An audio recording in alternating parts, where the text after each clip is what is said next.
What's up, guys? This is Coach Grant with First Down Training, and today we're going to be breaking down some of the main differences between 5-star wide receivers and 0-star wide receivers who are kind of unnoticed. So I hope this video helps you guys out. Hope it could teach you a few new things. But also, fellas, we are going to be traveling out to 15 more states across the U.S. for 2-day-long QB and wide receiver training camps. So next up on our camp tour, we're going to be coming out to San Francisco, then Orlando, New Orleans, Charlotte, Dallas, the DMV, St. Louis, Honolulu, Boston, Cleveland, Austin, Texas, Seattle, Newark, Denver, and Los Angeles. If you guys are local to one of those cities, would like to get some work in with us for 2 whole days, fellas, 8 hours of training total, check out that very first link in the description below. We'd love to have you out. Let's get started. So now we're going to be taking a look at 3 specific plays here from 5-star Oregon commit Jurion Dickey out of the Bay Area in California. So this first route here, he's going to be running this hitch route, and he kind of makes this DB fall over, right? So he breaks up on this hitch, snaps this thing off, is able to catch this ball and turn up and get some yards after the catch. So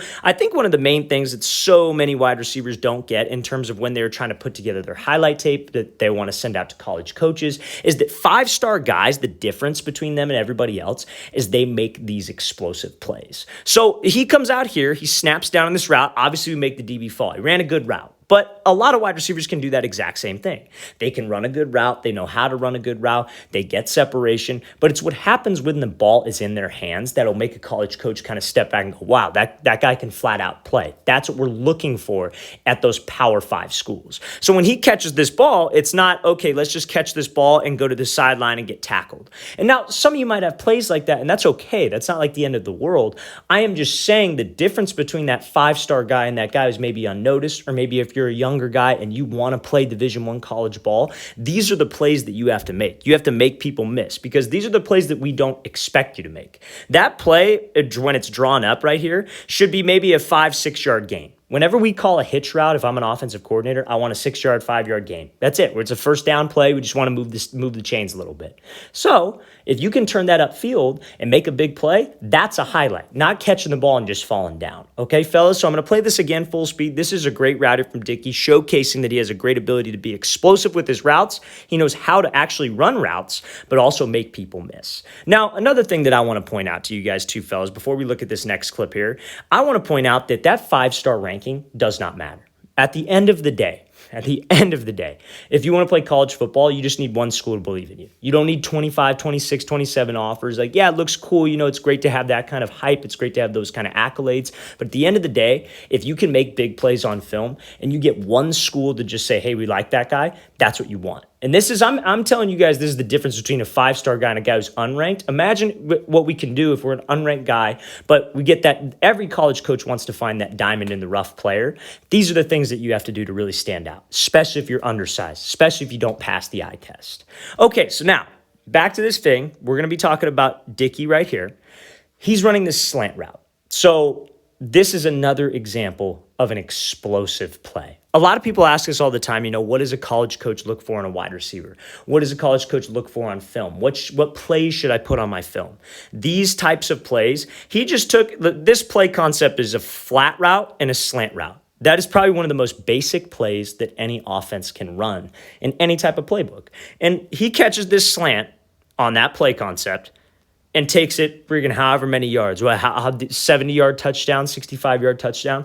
That is what we want in terms of a receiver. If I'm a Power 5 guy, you got to understand this too, fellas. Like, the way that you would want to stand out to a college coach, especially if you're an unnoticed guy, maybe you go to a small school, you have to send out your film. You want to make a Twitter account, you got to be able to upload film to the Twitter account and reach out to coaches. Everybody hears about the stories, of Josh Allen doing stuff like that, send out 100 messages, 100 emails. When you do this, though, think of how many other kids are doing the exact same thing.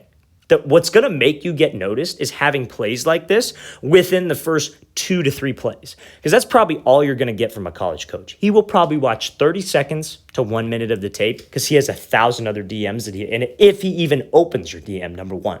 So this type of play, you putting this play early on your highlight tape, I caught a slant and took it 70 yards for a TD, made 4 people miss. I have breakaway speed. That's what we want to see as a college coach. That's what I want to, that's the guy that I want to recruit, and that's the guy that I want to have on my team.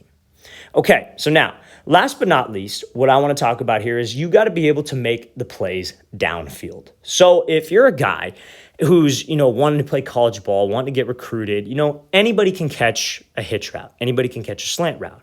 But if you're that deep ball threat who could catch that ball way over the shoulder, Dickey showcases all this stuff on film. He showcases explosive plays. He can run routes. He can extend the play, but he's also a deep threat. Those are all the makings for a 5-star guy. You know what I mean? Obviously, he passes the eye test. Obviously, he's incredibly fast. And, maybe you're not that guy who's 6'2" plus, can run a sub 4.5 40, whatever it might be. But if you're not that guy, these are the ways that you can still find a way to stand out. You don't necessarily have to be the best athlete on the field. You just have to make big plays. We are looking for playmakers at the next level. So you look at this throw here. Deep ball downfield, ball's over the shoulder. He's late with his hands, and he's able to catch this ball and turn upfield. Again, that's another thing that I am looking for in a D1 wide receiver. I'm looking for a guy's ability to make plays downfield. Can I throw him a deep post? Can I throw him a deep fade? Is he going to go get the ball? And there are times and times again where you've seen it. You guys have probably seen it in the different YouTube videos that he's been in. He's a guy who will go up and win a jump ball. He's a guy who will go up and make a tough catch for you. All of those things is what a Division I college coach wants, especially a Power 5 guy who is recruiting those quote-unquote 5-star, 4-star recruits. Okay, fellas, so you got to make sure that we include these plays in my highlight tape. I'm going to play this thing again full speed. You have to include these plays in your highlight tape because these are what's going to stand out to a college coach and what will help you get recruited to play football at the next level.